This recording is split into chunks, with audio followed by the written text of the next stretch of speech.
When growing food in plastic containers, we want to consider the recycling symbol on the bottom of that container. It will go anywhere from 1 to 7.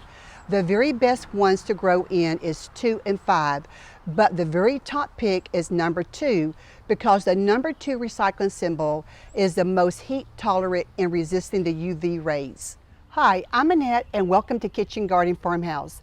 If you have not done so already, would you consider taking a moment to subscribe and ring the notification bell so you'll get noticed every time I upload a video. What containers are we going to grow our food in? Now, picking the right container for your garden is a fundamental basic decision because picking the right container can mean all the difference in having a more successful garden or not. As a general rule of thumb, the more space that we give roots to grow and to spread out, the better they're going to grow. But there are many different types of containers we can choose from, and we're going to go over some of those. Without going out purchasing anything, I want to share you some of the containers that I have already that I can grow food in. Now, number one, this is not plastic, but this is a galvanized tub. I have seen people grow food in these galvanized tubs. Of course, you'll have to drill some holes in them, but what a neat idea, and having this as another option. Next, I want to show you some plastic containers that are number 5.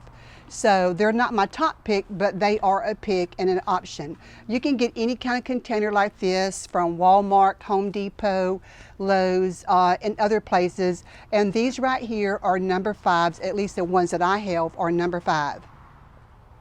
Then you have your larger containers like this, and this right here is a number 5 also, but it would be pretty good in growing something that you need to have deeper and wider to grow in versus the smaller nursery pots.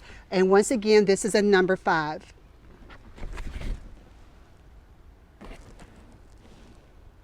Then my top picks are my number 2s. And once again, these are readily available. These are food grade buckets. They're 5 gallons, and you can get these at Home Depot and Lowe's. At least in my area, you can. And you can grow lots of food in 5-gallon buckets. And look how deep it is.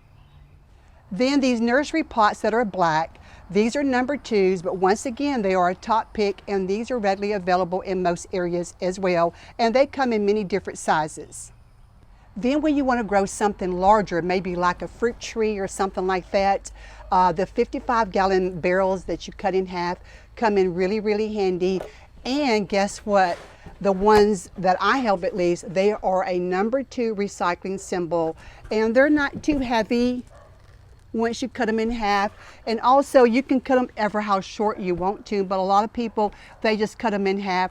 That way they're able to use both sides of the barrel, and these can grow lots of different foods in these. I have used these successfully down through the years, and they're really good in growing peas in. If you have a desire to grow some of your own food but don't have the yard space, or maybe there might be other obstacles that hinders you from growing in the ground or even having large raised beds, then container gardening is the way to go. You can grow food in some of the smallest places where you could not grow otherwise. Also, you can sit your containers on the driveway, you can put them on the patios, your balcony, and some people even grow their food on the rooftops. Now, just like there's benefits in growing food in the ground or in raised beds, there's definitely some benefits in growing food in containers as well. One is you can pick the pot up and you can move it to wherever you have room for it. If you find that maybe the place you have your container is not in the sunniest location, you can move it. If you have bad weather coming through and you want to protect some of those plants, you can pick them up and move them also. If the pot is too heavy, perhaps you can move it with a dolly. A couple more benefits in growing food in containers is, one, you have complete control over what that soil is going to be, and you can amend it and add nutrients to it, and it's all contained within that pot. Another thing is you're going to have no weeds or very little weeds to pull. Now, just like growing food in the ground, there's a couple of things we really need to consider in even growing food in containers. One is sunlight exposure, and 2 is water accessibility. To maximize our vegetable harvest, we'll want to put our pot somewhere where we have access to full sunlight exposure, anywhere from 6 to 8 hours a day. But if we're growing more delicate, tender stuff like greens, lettuces, spinach, things like that, we could get by with 3 to 4 hours of sunlight, and those will do well in part shade. Unless you have a good system in place where you're going to use some kind of drip system on your containers, we need to place our pots somewhere where we have good access to a water hose, because we don't want to be lugging water back and forth. And the containers are going to dry out more quicker than planting things in the ground. And so the smaller the container, the quicker it's going to dry out. So depending on the size of your container, some of your pots are going to have to be watered more frequently than others.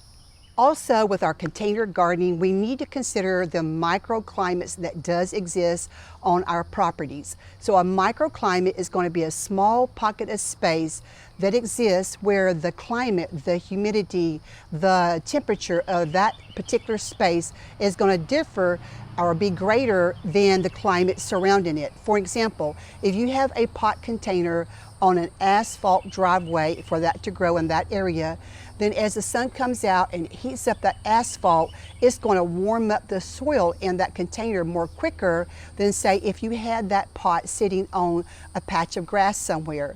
So if you live in a cooler climate where your winters are longer, putting something on concrete or asphalt could be to your advantage to keep the soil warm longer in that pot or container. But if you live in a very hot climate like I do here in Florida, then definitely I do not want to put mine on concrete or asphalt. I want to put it in a more cooler location.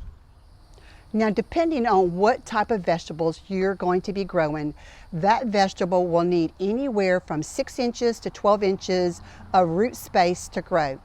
But always bear in mind, the larger the container, the more heavier it is going to be to move. When growing food in plastic containers, we have many different types of plastics to choose from. And once again, trying to stay with the number 2 recycling symbol is a top pick, but a number 5 is okay as well. Now let's go over a few other different types of containers. One would be your terracotta, and this right here is plastic, it's not real, but it's going to look something like this color here. Terracotta is very beautiful. It's very beautiful in decorative reasons, but it can be expensive and it can be very heavy. But you have that in glazed and unglazed if you want to grow in terracotta pots.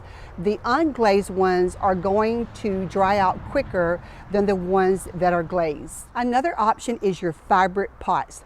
Now, the fiber pots have been popular for a number of years now, and it is a great option.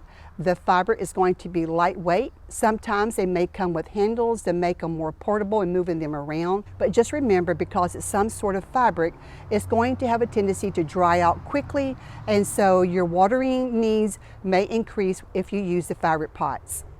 When growing food in some kind of containers, there are so many options other than plastic. We can grow them in straw bales, cardboard boxes, cinder blocks, hanging baskets, wooden boxes, and so much more.